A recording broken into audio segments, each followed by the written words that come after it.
What's up, guys? Dennis Sullivan here, Sports Snippets. As you can tell, the Snippets board is back. It is ready to go. It's in action.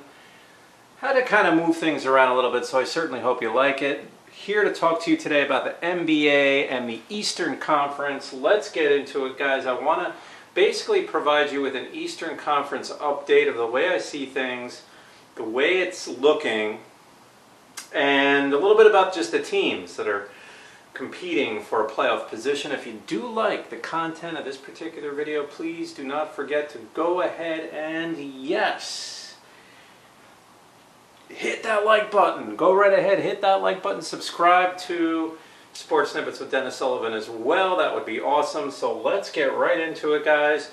Want to talk to you about the Eastern Conference in the NBA today. A little bit of a, shall we say, it's a little bit of a cluster in this conference, as we have a whole bunch of teams right at about 500. As a matter of fact, heading into Sunday's games, the 28th, as we close out February, we only have a whopping 3 teams that have winning records. Those 3 are the Philadelphia 76ers, 22-12, the Nets at 22-13, and of course the Milwaukee Bucks have a winning record at 20-13, who've basically been the regular season champions over the last few years. So I did start off on the Snippets board with a couple of main points. Big 3 is my first one, because when we think of Big 3, we normally think of players, right, as Big 3 scorers. Back when the Heat had LeBron, Chris Bosh, Dwayne Wade. The Nets now have Kevin Durant, James Harden, Kyrie Irving. So Big 3, for the purpose of this video though, with a question mark, is 76ers, Nets, Milwaukee Bucks. And I speak of that more in terms of a team Big 3. And I will say no to that question. Is it a Big 3, or is there a Big 3 in the Eastern Conference right now in the NBA? The answer is definitely not. There's a number of really good teams which I want to talk about in this particular video that are right behind the top 3 teams, and they are all, many of them are very much proven. We're going to get into that. And point number 2, when I look at the letters J-E, right now, in my opinion, the Eastern Conference will revolve around a guy who, if he can stay healthy, J-E standing for Joel Embiid. Can he stay healthy? Because he is having an MVP type season at 30 points per game, over 11 rebounds, and he's checking in with about a block and a half a game, along with close to a steal and a half a game.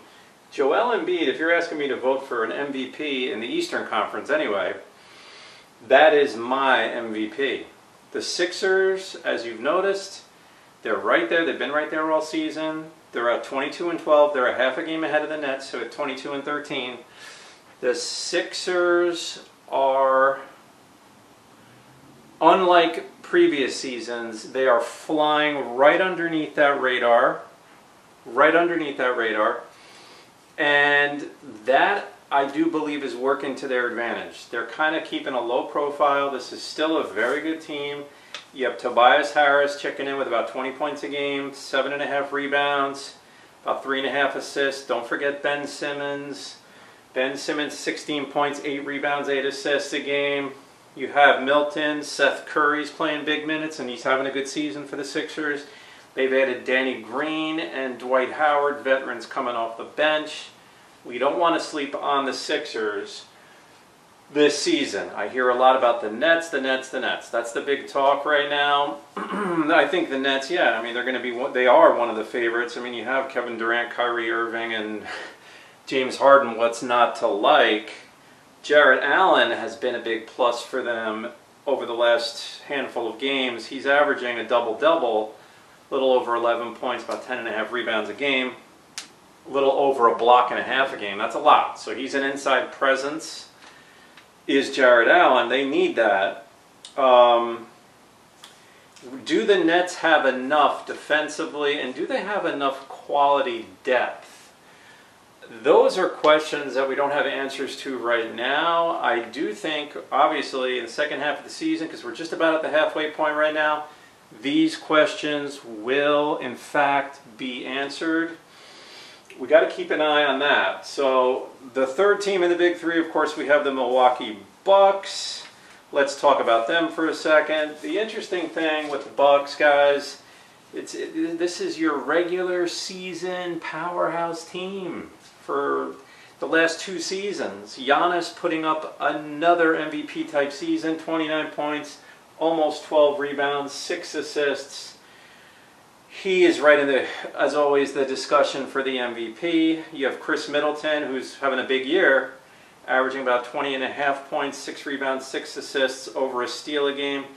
Don't forget, the Bucks have added Drew Holiday, who is back now. He's coming back from illness, 16.5 points, 5 rebounds, almost 6 assists, and 2 steals per game. The Buck bench is pretty good, guys. I mean, in the supporting players, such as they have some bulk. Bobby Portis, Brook Lopez, both averaging double figures, both averaging between Portis around 7.5 rebounds, Lopez 5 or so rebounds, about a block and a half a game, and Dante DiVincenzo, 10.5 points, 4.5 rebounds, 3 assists per game. So guys, 7 or 8 I put on here, meaning that's about how many teams in addition to the Big Three we have in the Eastern Conference. So you know how like the MVP, I should say, the NBA, we've heard over the years, you know, the more teams that have a chance to win, the more interesting it is, or the more interesting that it could be. This season, guys, in 2021, I'm going to tell you right now, there's about 7 or 8 teams other than the 3, because there's only 3 teams with winning records. Going into Sunday's action, the 28th of February, you have the Raptors at 17-17. Knicks also 17-17. At 16-17, you have the Celtics and the Heat. 15-17, you have the Bulls and the Pacers at 15-17. Are you kidding me? The Hornets are also 15-17. You can even put the Atlanta Hawks in the conversation at 14-19, and there's a few other teams behind them. The Orlando Magic being one of them. So there's a few other teams as well. Guys, I mean, the Pacers, you look at the Pacers, I mean, come on. They're like barely making the playoffs if the season were to end today. You have close to 40 games left, a lot of games left. I mean, the Pacers are a heck of a team. Sabonis, Domantas Sabonis, Brandon, I mean, they got some good, really good players on that team. The Bulls are interesting, of course. Interesting because, you know, the Billy Donovan factor, Zach LaVine's a big scorer now. The Bulls are kind of interesting. I'm looking at it like this, either Knicks or Bulls. I like one of those two teams to make the playoffs, and while I say that, I like one of those two teams not to make the playoffs. So you got to look at it like that. I don't see the Bulls and the Knicks both making it. That's just me. But we'll see what happens. Toronto, guys. I mean, you look at Toronto at 17-17.